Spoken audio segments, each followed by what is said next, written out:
जय Corp limited को आज एनालाइज करते हैं कि या इसमें चार्ट पैटर्न बना है या नहीं बना है। तो देखते हैं इसमें पूरी कंपनी को ध्यान से। तो उससे पहले आपने अगर चैनल को सब्सक्राइब नहीं किया तो चैनल को सब्सक्राइब कर लेना, ठीक है। तो अब हम देखते हैं नंबर्स को। यहाँ पर अगर हम देखते हैं तो इसमें बहुत तेज़ी आ रही है स्टॉक में, और मैंने कल भी वीडियो बनाई थी, उसके बाद उसमें मैंने बताया था आपको कि ये क्यों तेज़ी आ रही है और ये काफ़ी सारी चीज़ें। तो आज हम देखते हैं इसकी इनके बिजनेस को देखते हैं। पहले इनका बिजनेस मेनली यहाँ पर है जय इनकॉर्पोरेशन। ये 1995 को कॉरपोरेट हुई थी, और उसके बाद में अगर इनका जो मेन बिजनेस है वो मैन्युफैक्चरिंग का है, स्टील को और प्लास्टिक को प्रोसेसिंग करती है, और स्पाइनिंग यार्ड को, ठीक है। उसके बाद में ये कुछ लैंड वगैरह को डिप्लॉयमेंट वगैरह भी करती है, डेवलपमेंट वगैरह। अब हम इसकी अगर हम इसकी मार्केट कैप देखें तो ये एक बहुत मिनी कैप कंपनी है, 3,000 करोड़ की कंपनी है, और इसका पीई चल रहा है वो 19 का चल रहा है। तो पीई के हिसाब से ये ठीक है। अगर हम इसके पीयर्स में जाके देखते हैं तो पीयर्स में हमें पता लग जाएगा पीई कितने का चलता है इनका औरों का। तो काफ़ी इनका जो इसकी इंडस्ट्री है उनका पीई अच्छा खासा ऊपर चलता है, बट इनका बहुत नीचे चल रहा है पीई, ठीक है। पीई के मुकाबले में ये पास है। उसके बाद में आर ओ सी देखते हैं तो 4.18 का आर ओ सी बहुत कम है, ये ज़्यादा ही होना चाहिए, क्योंकि बिकॉज ये काफ़ी सारा कम है। अगर हम इसके पीयर्स का देखते हैं आर ओ सी, तो आर ओ सी इन और जो पीयर्स का है उनका ज़्यादा होता है। बट ये कंपनी इसलिए छोटी है क्योंकि इनका अभी बिजनेस एस्टेब्लिश हो रहा है, इनके पास में अभी ब्रांड वैल्यू नहीं है, इसलिए ये आर ओ सी थोड़ा वेरी कर सकता है। और हम इसके बाद में अगर बुक वैल्यू देखें तो बुक वैल्यू 65 की चल रही है, और जो शेयर ने है वो लगातार यहाँ से 118 के भाव से ये लगातार तेज़ी दिखाई है इसने, ठीक है। उसके बाद में अगर हम ये डिविडेंड भी कंपनी पे करती है, मतलब कि कंपनी एक प्रॉफिटेबल कंपनी है और अपना जो डिविडेंड वगैरह है वो पे करती है। और अगर हम सेल्स देखते हैं तो 2014 में 748 करोड़ की इनकी सेल्स थी। उसके बाद में अगर हम देखें तो सेल्स बढ़ने की जगह वहाँ पर स्टेबल हो गई है और थोड़ी डिक्रीज हुई है, क्योंकि यहाँ पर इनकी जो सेल्स क्यों डिक्रीज़ हुई है, बिकॉज यहाँ पर बिजनेस में ग्रोथ नहीं है, इसलिए कंपनी की जो सेल्स है वो बढ़ नहीं रही है, बढ़ने की जगह नीचे आ रही है। इसलिए क्योंकि कंपनी एक्सपेंड नहीं कर पा रही है, क्योंकि बिजनेस में इतना अच्छा खासा कुछ हो नहीं है पोटेंशियल, ठीक है। उसके बाद में अगर हम यहाँ पर देखें, यहाँ पर इनके जो फिक्स एसेट होते हैं वो हमें सब कुछ दिखाते हैं क्यों सेल्स कम हो रही है। अगर हम देखें 2014 में 219 करोड़ के फिक्स एसेट थे, जो आज है 201 करोड़ के। तो ये 201 करोड़ और 201 करोड़, जो 219 करोड़ 2014 में थे, और जो आज मार्च 2025 में 201 करोड़ के एसेट्स है, वो क्यों है? बिकॉज यहाँ पर कंपनी इतना जो बिज़नेस है वो इतना एक्सपेंडेबल नहीं है, इतनी हाई ग्रोथ वाला बिज़नेस नहीं है जहाँ पर कि ये जो प्रोडक्ट्स बनाते हैं वो फटाफट सेल हो जाए, इसलिए जो फिक्स एसेट है वो कम आ रहे हैं। उसके बाद में अगर हम देखते हैं यहाँ पर, तो यहाँ पर इसकी जो इन्वेस्टमेंट है वो भी कम हुई है, क्योंकि कंपनी देखते हैं आगे, और इनके जो रिज़र्व है वो भी कम हुए हैं, जो बुक में एक्चुअल में पैसे कम हैं। उसके बाद में अगर हम यहाँ पर नेट प्रॉफिट देखते हैं तो ऑपरेटिंग प्रॉफिट इनका लगातार नीचे आता जा रहा है। और अगर पिछले क्वार्टर के मुकाबले देखें तो 48 करोड़ से 53 करोड़ पे आया है प्रॉफिट, और जो ट्रेलिंग 12 मंथ का है वो 47 करोड़ का है, पिछले क्वार्टर के मुकाबले कम ही है। और कंपनी काफ़ी बार लॉस मेकिंग रही है, और उसके बाद में अभी ये प्रॉफिट मेकिंग रही है। और यहाँ पर देखें तो पिछले 52 करोड़ का प्रॉफिट था 2024 में, इस क्वार्टर में 66 करोड़ का प्रॉफिट है। तो यहाँ पर कुछ प्रॉफिट में थोड़ा सा जंप आया है।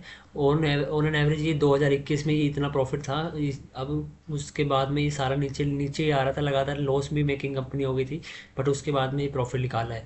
और अगर हम इसके यहाँ पर कैश फ्लो में चलते हैं तो बुक्स में एक्चुअल में जितना पैसा जाता आता है नेट प्रॉफिट के अंदर में, वो एक्चुअल में बुक्स में भी आ रहा है, मतलब कि अपने गले में भी पैसा आ रहा है जितना एक्चुअल में इनकी बुक्स में जाता है। उसके बाद में हम यहाँ पर देखते हैं इसकी जो इन्वेस्टर्स है, इन्वेस्टर्स में यहाँ पर मेनली प्रमोटर्स ने पूरी होल्डिंग्स ली हुई है। हम क्वार्टरली भी देख सकते हैं और ईयरली, तो हम ईयरली बेसिस पे देखें तो लगातार क्वार्टर वाइज यहाँ पर जो प्रमोटर्स है वो बढ़ा रहे हैं होल्डिंग्स। मेनली ये सारे प्रमोटर्स है यहाँ पर, जैन जैन जैन ग्रुप है जो जिसमें इन्वेस्टमेंट करता है। उसके बाद में अगर हम पब्लिक के पास देखें तो 23% की होल्डिंग है।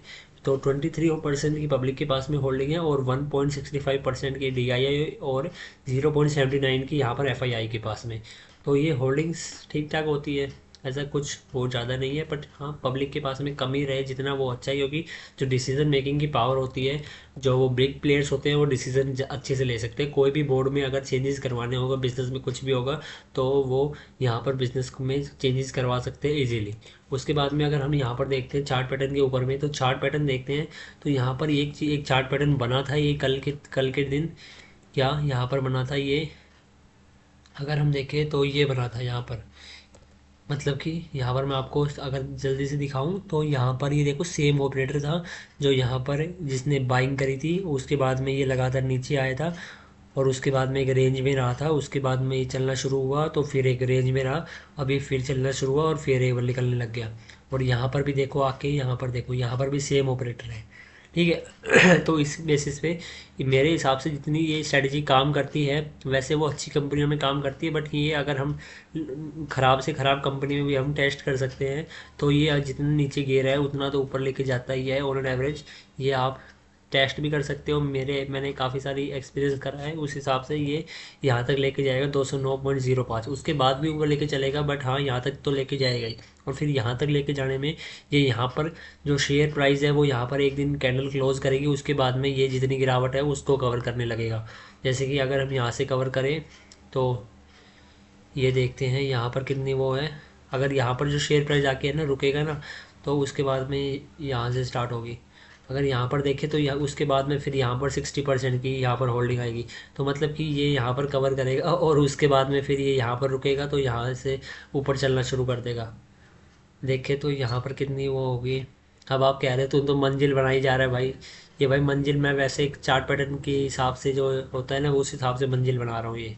और ये अभी जो मंजिल बना रहा हूँ वो अभी तक आई नहीं है, बट फ्यूचर में आ सकती है।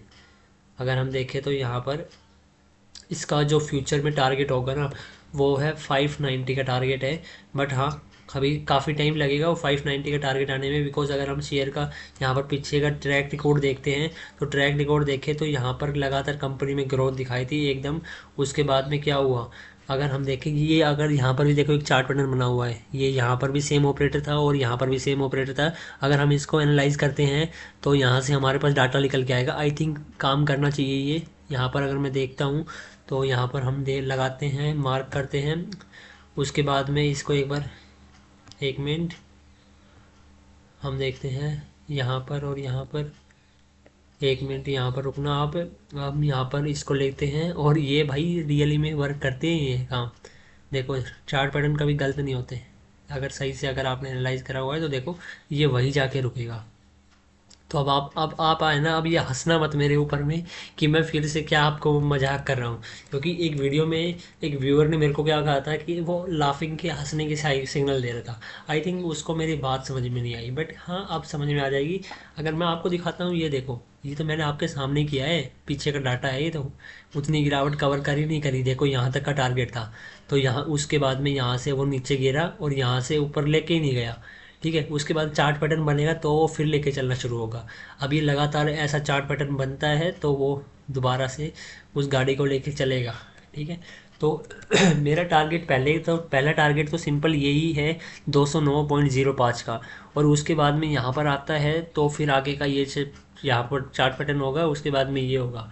तो यहाँ पर ये 44% ऑन एन एवरेज ये मेरे हिसाब से कवर करता है, तो ये कवर कर देगा ऑन एन एवरेज। एक साल लगा के चला करो, बट उससे पहले ही भी कवर हो जाते हैं, बट हमें एक सेफेस्ट टाइम लेके चलना चाहिए जिससे कि हमें एम्बिग्यूटी ना हो, ठीक है। और मेरी कोई बाय सेल की रिकमेंडेशन नहीं है, मेरे को आपको एनालिसिस प्रोवाइड करना था जिससे कि आप डिसीजन ले सको एक प्रॉपर स्ट्रेटजी के बेस पे।